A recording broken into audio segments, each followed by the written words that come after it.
Bonjour Monsieur Pignon, vous avez été à notre place il y a quelques années. Nous avons souhaité vous inviter à cette émission de radio pour que vous nous fassiez partager votre expérience de formation et que vous nous parliez de votre métier. Bienvenue au lycée Léonard de Vinci.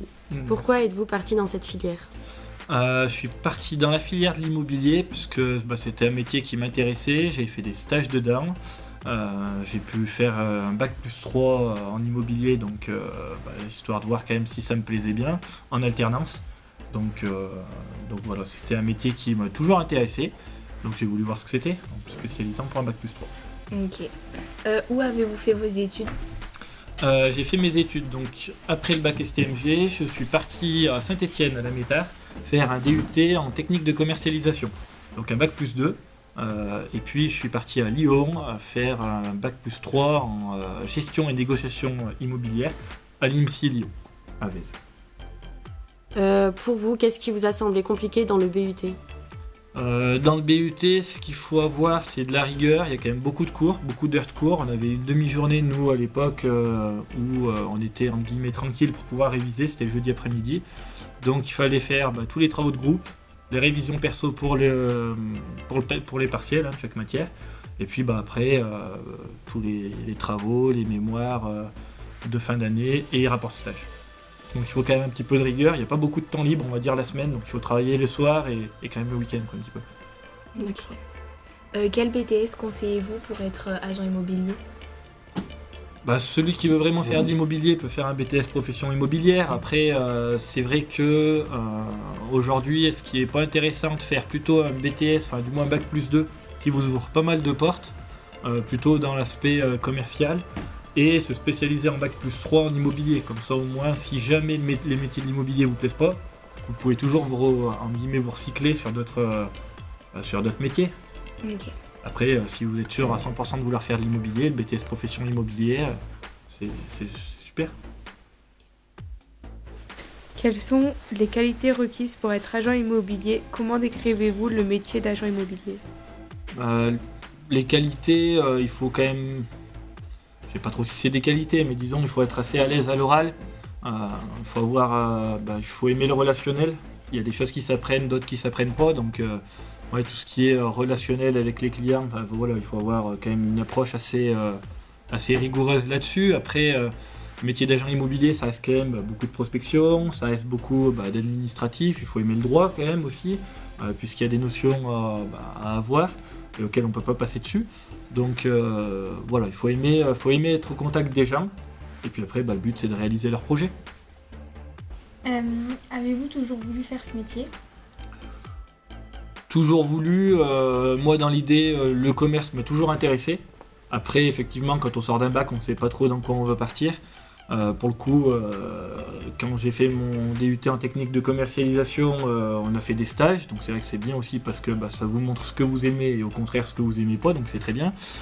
Et pour le coup, effectivement, depuis le début, je voulais travailler dans l'immobilier et au fil du temps, ça s'est accéléré et ça s'est accentué sur le fait que j'aimais bien tous ces métiers, on va dire. Donc dans la location, gestion, transaction surtout.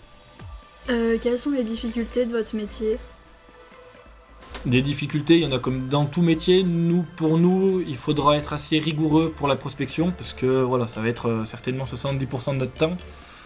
Donc il faut rien lâcher. C'est vrai que c'est un métier qui est un petit peu en dents de scie puisque on est ce métier, nos chiffres d'affaires, nos objectifs, ça varie selon la conjoncture économique. Par exemple, là, les taux d'intérêt ont augmenté. C'est un peu plus dur pour les Français d'accéder à la propriété. Donc forcément, nous, ça se répercute sur les agences immobilières. Donc il faut arriver à s'adapter et toujours garder la tête froide là-dessus, quoi. Êtes-vous toute la journée au contact des clients ? Oui, toute la journée au contact des clients, soit en prospection terrain, soit sur nos rendez-vous, estimation, mandat de vente, signature notaire ou à l'agence. Ou sinon au téléphone, c'est vrai que c'est un métier où on ne peut pas poser le téléphone à 18h et se dire on fait 9, 12, 14, 18 et pas plus. On a des personnes qui nous appellent tard le soir parce que elles sortent du boulot, on fait des visites le samedi, il faut se dire qu'on est quand même présent 6 jours sur 7. Donc effectivement on est quand même toujours en contact avec des clients, on lâche jamais trop. Comment vous démarquez-vous de vos concurrents en étant agent immobilier ? démarquer. Le tout, c'est d'avoir de toute manière, pour ma part, ça reste quand même un travail d'équipe. On est une agence, on a toute une équipe, à la transaction, à la gestion, à la location. Se démarquer, l'authenticité, leur expliquer aussi comment on arrive quand on leur donne un prix sur leur maison, leur terrain, enfin leur bien, leur expliquer comment on y arrive, les accompagner au fait de A à Z, au fait, du début du projet jusqu'à la fin, le jour où on est présent, on remet les clés chez le notaire, à la signature de l'acte authentique, on y est aussi. Donc c'est un accompagnement, on va dire, de longue haleine, peut-être. Avez-vous des objectifs commerciaux mensuels et c'est un métier stressant par rapport à des délais ou autres? Quel est votre salaire? Des objectifs, alors les objectifs pour ma part, c'est pas mensuel, on va dire que c'est trimestriel, voire annuel. J'ai des objectifs, le but c'est de les respecter, voire de les dépasser, c'est toujours mieux. Donc effectivement, on est salarié, on a quand même des objectifs à respecter. Après, en termes de salaire, quand on est salarié, on a un contrat, pour ma part j'ai un contrat de 35 heures, donc la gérante de la société est dans l'obligation entre guillemets de nous payer au moins à hauteur du SMIC, plus après on peut avoir des avantages, moi j'ai le 13e mois par exemple, et après on a des commissions sur nos ventes. Donc ça veut dire que autant un mois, un agent immobilier salarié peut gagner 1400 €, autant s'il y a plusieurs ventes qui signent, on peut gagner 3-4 000 €. Voilà. Ça dépend de quand vous signez vos ventes chez le notaire. Parce que l'agent immobilier est payé qu'une fois que la vente se signe, pas avant. Donc forcément, un mois où vous signez 3-4 ventes, vous gagnez plus, pour pas dire beaucoup plus, ça dépend des montants des ventes, vous gagnez plus d'argent qu'un mois où vous n'en signez pas. Si vous êtes salarié.